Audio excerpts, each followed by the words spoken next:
Olá, Ricardo Aragão por aqui. Para quem não me conhece, sou especialista em vendas, tenho mais de 30 anos de experiência na área comercial, vendendo, contratando pessoas, treinando pessoas, fazendo a gestão dos vendedores, né, gestor de equipe, gestor de vendas, né? E eu ajudo vendedores a se conectarem com seus clientes e aumentarem suas vendas. Essa é a minha missão aqui, né? E aqui para continuar uma série de vídeos. Eu tenho um tema bem legal para trazer hoje, a pedidos, né? Como descobrir a necessidade do cliente? Quando eu faço essas perguntas, é tudo muito simples. Aliás, tudo é muito simples de fazer. O problema é a dificuldade. Não quer dizer porque é simples que seja fácil. Tenho essa ideia, né? E qual que é a ideia aqui? Eu vou tentar mostrar mais ou menos o passo a passo do que deve ser feito, também do que não deve ser feito, mas o passo a passo, mais ou menos, né, de como se conduzir o cliente para o que ele realmente precisa. Porque muitas vezes ele quer comprar, nem entende o que ele precisa, mas ele quer comprar, ou não quer comprar, e aquela famosa, né, os vendedores fazem aquela famosa entubada. Claro que eu entendo isso. O vendedor precisa vender, ele precisa ganhar dinheiro, mas quando o vendedor entende o propósito, né, o seu propósito, que o propósito dele é vender da maneira mais satisfatória para o seu cliente, ele cria uma rede, né, um network, e a longo prazo isso aí, ele vai ser beneficiado disso. Mas para isso tudo tem um início, tem uma dificuldade maior no início ou no momento de dificuldade.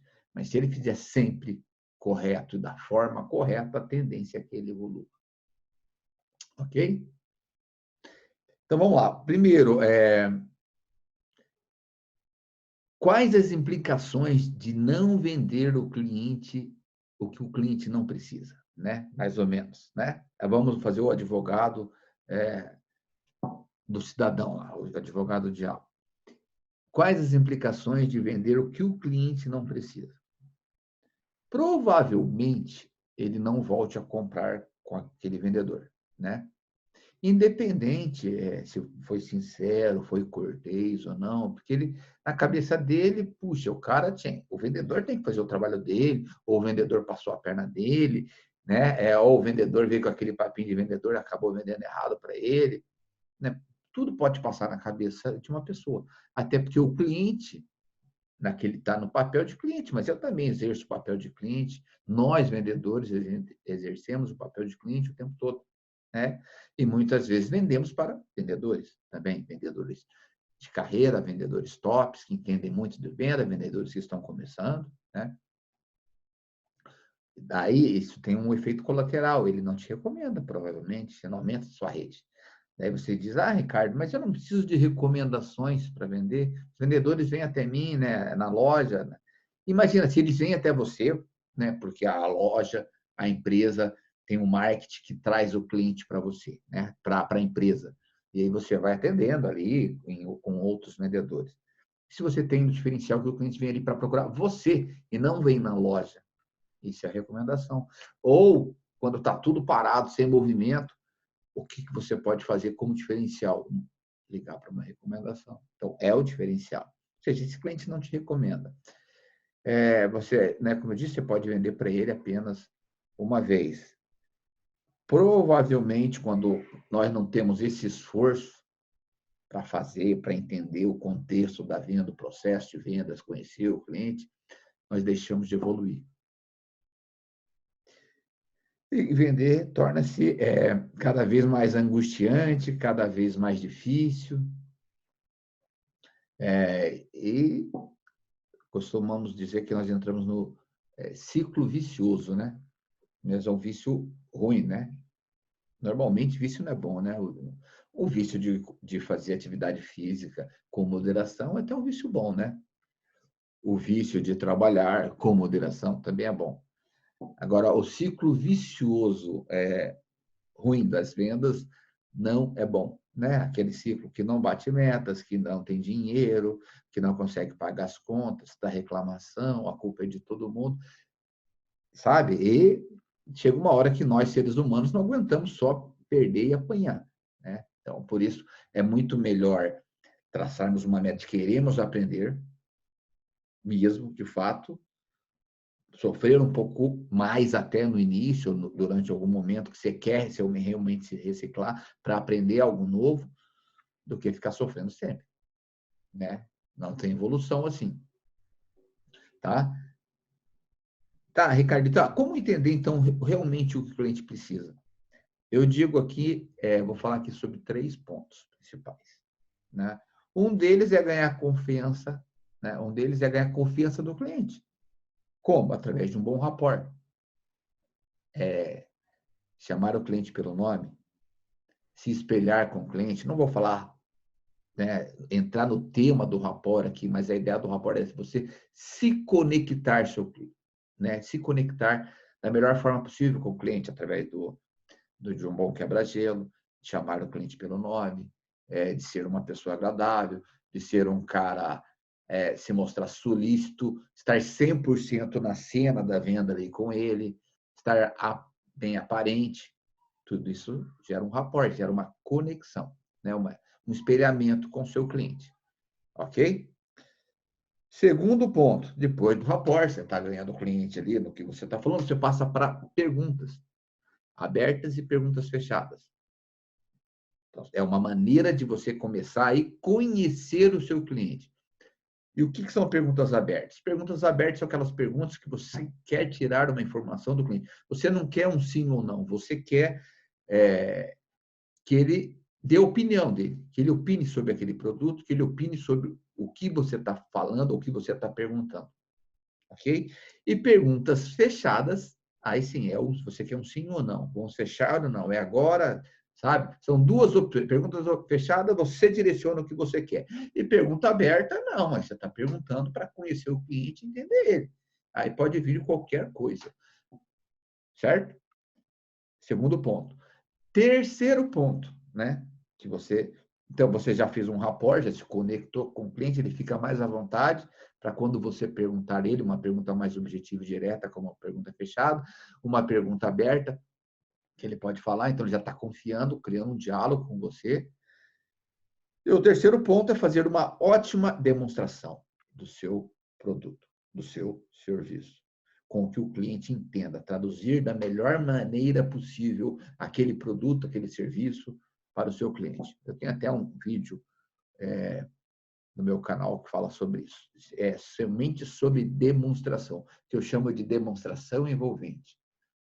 Né? Você conquista o cliente ali naquela demonstração, que é uma parte do processo de vendas. Aqui eu estou falando em 3 situações do processo de vendas, né? Que é o rapport, conhecer o cliente e demonstrar, né, o seu produto, o seu serviço, né? Igual como quando pensa em demonstração, lógico, não sou especialista nessa área, mas quando vamos por a Vogue, né, vai lançar a moda verão, a moda inverno, então ele é feito um show, vão os críticos da área, a imprensa, os melhores modelos do mundo, faz um lançamento e é envolvente. E aquilo ali repercute praticamente no mundo inteiro e vai para uma temporada, às vezes 2 temporadas, né, de vendas. Então, pense nisso. Então, é como, né, se você estivesse num grande desfile de modas da Vogue, sabe? É como se fosse isso. E a demonstração envolvente é você envolver o cliente, mostrar, fazer com que ele realmente entenda. Porque você já se conectou com ele, você já entendeu o que ele precisa. Aí a sua demonstração vai ser direcionada, né? Em cima até dos argumentos que ele já te deu. Ó, eu te falei disso aqui por causa disso. Olha, justamente o que você tinha me falado. Então, você vai demonstrando para ele, né? Vai envolvendo o cliente. Quer ver um exemplo disso? Como a gente pode evoluir?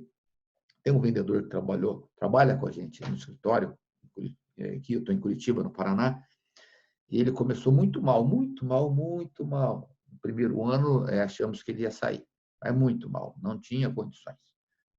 Hoje, ele é um exemplo de se conectar com o seu cliente e vender justamente o que o cliente precisa. as consequências disso, ele ganha muitas recomendações, ou seja, sempre tem clientes, e tem admiração dos seus clientes, tem mais receita, né? Mais dinheiro, mais remuneração, mais reconhecimento. Ou seja, justamente por ele fazer um trabalho bem feito. O que eu quero dizer? Que no início foi difícil para ele. Muitos aprendem mais rápido, outros não, mas ele parecia que não ia aprender. Imagina um cara 1 ano sofrendo para aprender né, um negócio novo. Ele apanhou muito, mas ele entendia que aquilo ali era um processo que ele precisava, para se desenvolver, fazer daquela forma como estava sendo ensinado para ele. E hoje ele é mestre no que ele faz, né? É um grande vendedor, é um grande profissional, tem premiações nacionais e internacionais de venda, né? Porque somos parceiros de uma grande multinacional aí, né? Eu sou o gestor e ele trabalha na parte de vendas. Mais um grande vendedor. Tem a minha admiração e de outros colegas nossos aí, né? No nosso estado, no Brasil e no mundo. Tá? Então, é possível. Talvez você sofra um pouco, como ele sofreu. Não vou falar o nome dele, que não vem ao caso. Posso até falar o nome fictício, né? Vamos chamar ele de Adalberto, como Adalberto. Mas, assim como Adalberto, todos, né, são capazes. Uns vão sofrer talvez 1 ano igual ele, outros 2 anos, outros 3 meses, outros entendem, conseguem, têm um talento especial para aquilo que consegue evoluir mais rapidamente. Isso não quer dizer que a longo prazo vai ter mais sucesso, mas talvez sofra menos de início. Ou seja, os vendedores precisam entender que, um ponto, a venda, né, é uma ciência. Quando você aprende sobre técnicas de venda, você tem que entender que você está aplicando uma ciência. Porque senão fica só naquele jeitinho, só no jeitinho. Vai uma vez, mas provavelmente não vai outra vez. Você não cria raízes, você não cria vínculos, você não conquista pessoas, você não ganha o respeito. Então, só no jeitinho não vai, né? Outra coisa, os vendedores precisam entender que o cliente não precisa entender que o cliente não é só vender para o cliente uma vez, às vezes 2, 3, 4 vezes, não é somente sorte, mas é sim competência, porque aquela pessoa pagou um preço para aprender aquilo. Né? E entender, e aí vem a maestria, né? Quando você consegue realmente essa conexão com o cliente, você entrega o que ele precisa. Consequência disso, ele vai ficar satisfeito. Cliente satisfeito, longevidade na sua venda, né? Na sua carreira profissional como vendedor. Ok. Mas tem muito vendedor que não se importam, sabe, com tudo isso aqui que eu estou falando. Acha que o network aumenta naturalmente. E naturalmente vai conquistando credibilidade. É natural quando se faz da maneira correta. Não adianta querer a venda pela venda. Também não adianta acreditar que só pela simpatia vai conseguir entender o cliente, realmente entender, vender o que ele precisa, né? Entender a necessidade do cliente. Vendas, né, eu costumo dizer, no dito popular, não é somebody love, né? Tinha até um quadro da TV que dizia isso, né? Tinha um rapaz lá que era um comediante que ele falava no somebody love. Não adianta ir no somebody love. Venda é profissionalismo. Ok? Uma das dicas, indo para o final aqui, busque fazer as perguntas corretas para o seu cliente. Essa é a maneira. Tá? Vamos dar 3 exemplos aqui. Olha só. Você pode criar milhões de exemplos para você aí dentro do seu negócio. O senhor, isso é meio que padrão, meio que universal. O senhor tem algum motivo especial para buscar esse produto, para querer esse produto, esse serviço? O senhor busca que tipo de produto, né? Que tipo de serviço e por quê? Também é uma pergunta meio que padrão, universal, né? O senhor conhece os diferenciais desse produto, desse serviço? Já fica um pouco mais elaborado, hein? Ok? Então, fica aqui essa dica dessas 3 perguntas, mas você pode selecionar aí 15, 20, 30 perguntas, 5, né? Não, eu gosto de fazer essas aqui. Com essas 3 aqui, eu conheço meu cliente. Com essa uma, eu conheço. Maravilha. Se você está vendo que está funcionando, aprimore o que está funcionando. Ok? E para encerrar, vou deixar aqui 3 dicas. Dica 1, treine rapport com o seu cliente. Treine rapport de como quebrar o gelo com o seu cliente, né? Para você conseguir essa conexão com o seu cliente. Como se apresentar para o seu cliente. Como que você deve se apresentar. Então, treine rapport, estude sobre rapport. Dica 1. Dica 2, faça uma demonstração envolvendo o seu cliente, colocando as perguntas corretas. É o exemplo que eu dei anteriormente. Quais as perguntas corretas? Não, invista um tempo nisso. Invista um tempo em entender que perguntas precisam ser feitas. Isso é importantíssimo, né? Então, e aí vem o terceiro ponto, faça uma relação de perguntas, lá de 20 perguntas, né, que você vai variando, dessas 20, não, eu me sinto mais à vontade aqui com essas 3. Não, mas se precisar, eu consigo. Se essas 3 não me ajudarem, eu posso prestar quarta, quinta ou sexta pergunta aberta ou pergunta fechada. E aí eu vou começar, realmente eu consigo entender com isso aqui, com essas perguntas, com esse rapport, com essas perguntas corretas, eu vou estar entendendo a necessidade do meu cliente e eu também estarei me beneficiando com isso. É claro, o cliente entende que você está ali para vender. Mas quando ele entende que você é diferente e está vendendo realmente o que ele precisa, ele sai satisfeito. Muitas vezes ele paga até mais por um produto, né? Só pelo seu atendimento. Muitas vezes, né, nós vemos aí também a elaboração de uma marca, né? Calças parecidas, né? Vamos pegar uma calças parecidas. Uma custa, dá um exemplo aí, R$ 2.000, outra custa R$ 200. Calças parecidas, né? E quanto você custa? Né? Essa é a pergunta que fica para a gente, para nós. Nós custamos o tanto que investimos na gente, estamos dispostos a aprender. E o cliente vai saber valorizar isso. Comprando de você uma vez, 2 vezes, recomendando você, admirando você. Ok? Então, esse é o assunto que eu tinha para hoje, né? Como descobrir a necessidade do seu cliente.